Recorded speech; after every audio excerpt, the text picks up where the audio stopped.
Aujourd'hui, on se penche sur une histoire vraiment incroyable. Un mélange de sport, d'ingénierie et surtout de persévérance. C'est le récit d'un record du monde qui, en fait, n'a duré que quelques secondes, mais qui en dit tellement sur l'ambition humaine. Et voilà la question qui est vraiment au cœur de cette histoire. Qu'est-ce qu'on peut bien ressentir? Pensez-y, des mois, voire des années de préparation, tout ça qui culmine en un seul unique instant. Et cet instant, il ne se passe pas du tout, mais alors pas du tout comme prévu. Alors allons-y, plongeons dans cette aventure. Tout part d'un objectif, franchement un objectif complètement fou. Établir un record du monde de l'heure. Jusque-là, pourquoi pas. Mais là où ça devient intéressant, c'est que ce n'est pas sur n'importe quel vélo. 19,6, voilà le chiffre clé. L'objectif, c'était donc de faire plus de 19,6 km en une seule heure. Bon, en soi, c'est déjà une super belle performance pour un cycliste amateur, on est d'accord. Mais ce n'est pas vraiment la distance qui rend ce défi complètement dingue. Non. Le truc, le point vraiment crucial, c'est l'outil, la machine utilisée pour y arriver. Oui, un vélo fait entièrement en bois. 100% bois. Pas un gramme de métal, pas de fibre de carbone, rien. Juste du bois. Là, on parle d'un défi d'ingénierie qui est tout aussi énorme que le défi sportif lui-même. Et qui sont les personnes derrière ce projet un peu fou? Il y a le cycliste Geoffrey Hoyos, qui est professeur de sport, et puis le concepteur Alain Tillemans, un ancien prof de menuiserie, l'artisan derrière la machine. Tout ça se passe où? En Belgique, sur le vélodrome de Rochefort-Gemelle. La date est fixée, c'est parti pour une tentative qui se veut historique. Ok, maintenant, il faut qu'on s'arrête un instant sur le cœur du projet. Ce fameux vélo. Parce que ce n'est pas juste un vélo, loin de là. C'est vraiment une œuvre d'art et en même temps un pari technologique complètement dingue.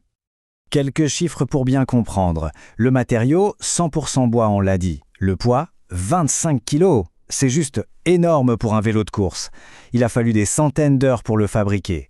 En fait, ce vélo, c'est un peu un symbole. La rencontre entre un savoir-faire d'artisan presque ancestral et un défi sportif hyper moderne. Pour qu'on se rende bien compte, mettons ça en perspective. Un vélo de course moderne, en carbone, ça pèse quoi? Allez, environ 7 kg.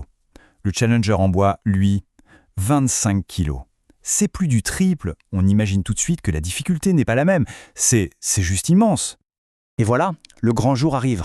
La tension est là, on peut l'imaginer, elle est palpable. Tous ces mois de préparation, de doute, d'espoir, tout ça se résume à cette seule heure sur la piste.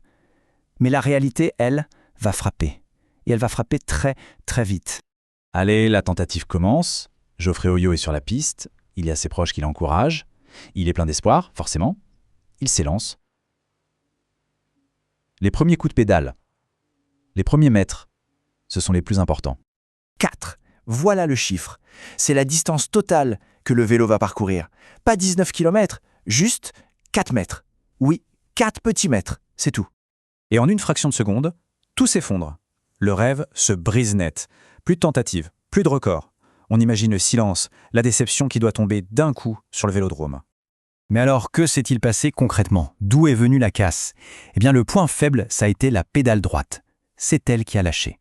Elle a tout simplement cédé sous la pression de l'effort et ça a mis fin à la tentative quasi instantanément. Alors, forcément, la question qu'on se pose tous, c'est comment est-ce qu'une machine construite avec autant de soin, des centaines d'heures de travail, a pu casser de façon aussi spectaculaire? La réponse, en fait, elle est dans le matériau lui-même. Oui, qu'est-ce qui a pu provoquer une défaillance pareille? Un défaut de conception? Un problème de fabrication? Ou alors, est-ce que c'était quelque chose de plus profond, de plus fondamental? Bon, techniquement, la cause directe, on la connaît. C'est l'axe de la pédale qui était trop fragile. C'est cette pièce-là qui a rompu. Mais la vraie raison, la raison de fond, elle est presque philosophique. Et c'est le concepteur lui-même, Alain Tillemans, qui donne la meilleure explication. Il a cette phrase qui dit tout. Le bois reste une matière vivante. Et c'est ça la clé. Contrairement au métal, au carbone, qui sont des matériaux inertes, le bois, lui, il est imprévisible. Et ce qui est fascinant là-dedans, c'est cette idée d'accepter l'incertitude. On a beau avoir fait tous les tests du monde, il suffit de pas grand-chose. Une fissure qu'on ne voit pas à l'œil nu, une vibration pendant le transport, ou juste le vieillissement naturel du matériau, et voilà, tout peut casser. On pourrait croire que l'histoire s'arrête là. Un échec, une grosse déception, fin du chapitre. Mais non. En fait, ce qui vient après, c'est peut-être la partie la plus inspirante de toute cette aventure. Parce que pour eux, pas question de baisser les bras. Quasi immédiatement après la déception, en public, Geoffrey Hoyos et Alain Tillemans ont annoncé qu'ils allaient recommencer. Ils ont pris cet échec, cette déception, et ils en ont fait leur moteur pour la suite. Et leur plan de match est super clair. Première étape, apprendre de l'échec. C'est-à-dire analyser, comprendre exactement pourquoi ça a cassé. Deuxième étape, renforcer la machine, évidemment. Et enfin, troisième étape, relancer le rêve avec une nouvelle tentative prévue pour 2026. Et ils ne repartent pas à l'aveugle, non, ils ont même un nouvel objectif chiffré en tête. Pour la prochaine fois, ils visent plus de 19 km et 350 mètres. C'est précis, ça montre bien que leur détermination est intacte et que leur approche est peut-être même encore plus sérieuse qu'avant. Et tout ça, ça nous amène à une dernière réflexion finalement. Non, Geoffrey Hoyos n'a pas parcouru ces 19 km. Mais cette histoire, et surtout sa réaction face à l'échec, ça nous rappelle quelque chose d'important.